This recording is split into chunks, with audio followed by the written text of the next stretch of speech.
अस्सलामु अलैकुम वरहमतुल्लाहि वबरकातुह। उम्मीद करता हूँ आप खैर व आफ़ियत से होंगे।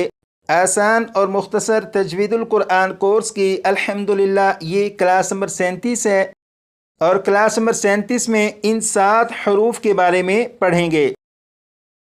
इन हरूफ में से ये 2 हरूफ आइन और हा, इन 2 हरूफ की अदायगी थोड़ी मुश्किल है, बकिया हरूफ को अदा करना मुश्किल नहीं है।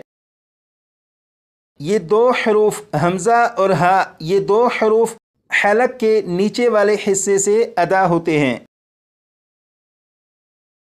यहाँ पर आप देखें, ये है हलक। अरबी में इसे हलक कहते हैं और उर्दू में गला। और हलक के 3 हिस्से हैं। ये जो नीचे वाला हिस्सा है, इस हिस्से से ये 2 हरूफ अदा होते हैं, हमज़ा और हा। ये जो हर्फ है हमज़ा, अगर इसे पढ़ें तो ये पढ़ा जाता है हमज़ा हमज़ा, लेकिन कुरान पाक में ये हर्फ इस तरह नहीं पढ़ा जाता, हमज़ा हमज़ा इस तरह नहीं पढ़ा जाता। आप यहाँ पर देखें, लिखा है अलिफ पर कोई हरकत आ जाए तो अलिफ को हमज़ा पढ़ेंगे। जैसे यहाँ पर देखें, ये है अलिफ, अलिफ के ऊपर ज़बर है। जब अलिफ के ऊपर ज़बर है तो ये अलिफ अलिफ ना रहा बल्कि ये हमज़ा बन गया, तो इसे पढ़ेंगे हमज़ा ज़बर आ, हमज़ा ज़बर आ। ये जो आवाज़ है आ, ये हमज़ा है। इसी तरह अलिफ के नीचे ज़ेर है तो इसे पढ़ेंगे हमज़ा ज़ेर ई, हमज़ा ज़ेर ई। ये जो आवाज़ है ई, ये हमज़ा है। और कुरान पाक में ये इस तरह पढ़ा जाएगा। यहाँ पर आप देखें, ये लफ्ज़ है अलहम्दु। इस लफ्ज़ के शुरू में अलिफ के ऊपर ज़बर है, लिहाजा ये बन गया हमज़ा ज़बर आ।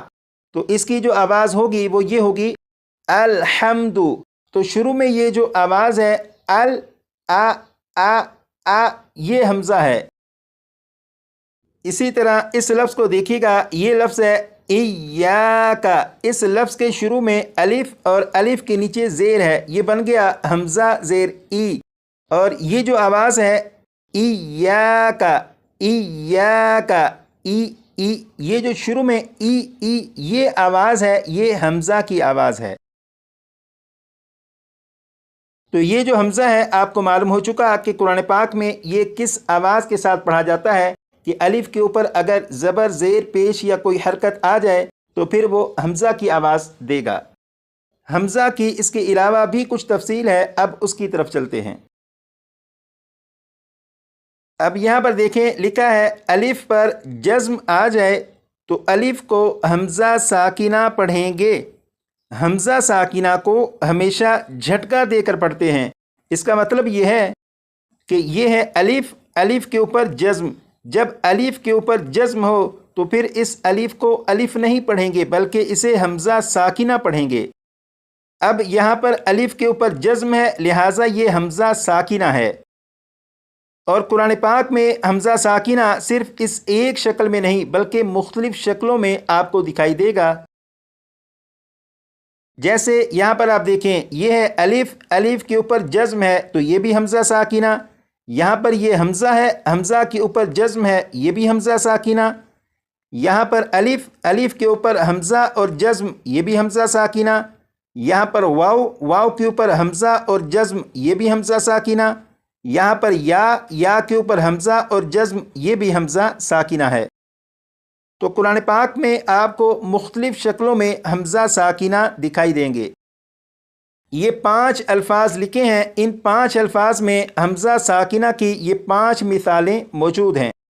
जैसे आप देखें, ये अलिफ, अलिफ के ऊपर जज़्म है, ये भी हमज़ा साकिना है। और यही हमज़ा साकिना आप यहाँ पर देखें, अलिफ, अलिफ के ऊपर जज़्म है, यहाँ पर हमज़ा ऊपर जज़्म। और यही आप यहाँ पर देख सकते हैं, हमज़ा इसके ऊपर जज़्म है, ये भी हमज़ा साकिना। यहाँ पर अलिफ, इसके ऊपर हमज़ा और जज़्म, इसे आप यहाँ पर देख सकते हैं कि इस लफ्ज़ में अलिफ, हमज़ा और जज़्म मौजूद हैं।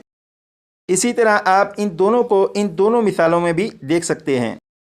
हमज़ा साकिना की मुख्तलिफ शक्लों के बारे में आपको मालूम हो चुका। अब सवाल ये है कि इन्हें पढ़ेंगे किस तरह। یہ جو حمزہ ساکنہ ہیں، ان تمام حمزہ ساکنہ کو پڑھنے کا ایک ہی طریقہ ہے کہ انہیں جھٹکا دے کر پڑھتے ہیں۔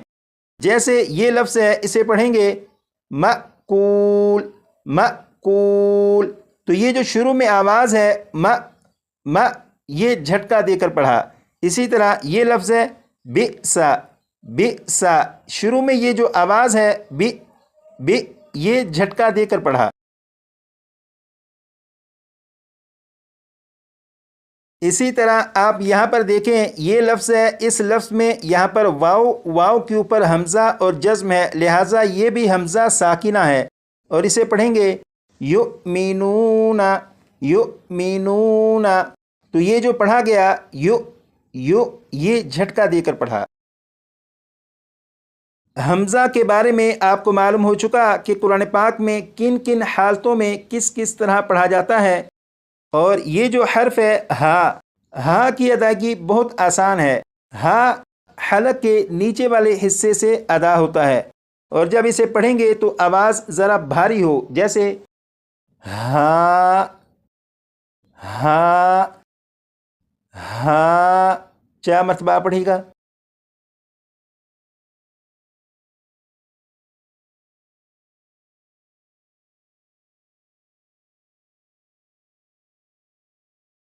حمزہ اور ہاں کی ادائیگی کے بارے میں آپ کو معلوم ہو چکا۔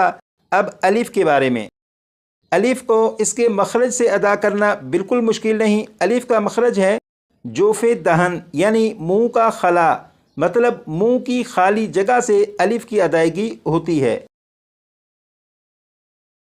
اب یہاں پر دیکھیں، یہ ہے الف، الف سے پہلے زبر ہے، اور آپ کو معلوم ہے الف سے پہلے زبر ہو تو الف مدہ ہوگا، اور الف مدہ کو ایک الف کے برابر کھینچ کے پڑھتے ہیں، اور اس لفظ کو پڑھیں گے ہاذا ہاذا، تو ذال کو ایک الف کے برابر جو کھینچ کر پڑھا گیا ذا، اور اس میں یہ جو آواز ہے ذا آ، یہ الف مدہ ہے اور اپنے مخرج سے الف ادا ہو رہا ہے۔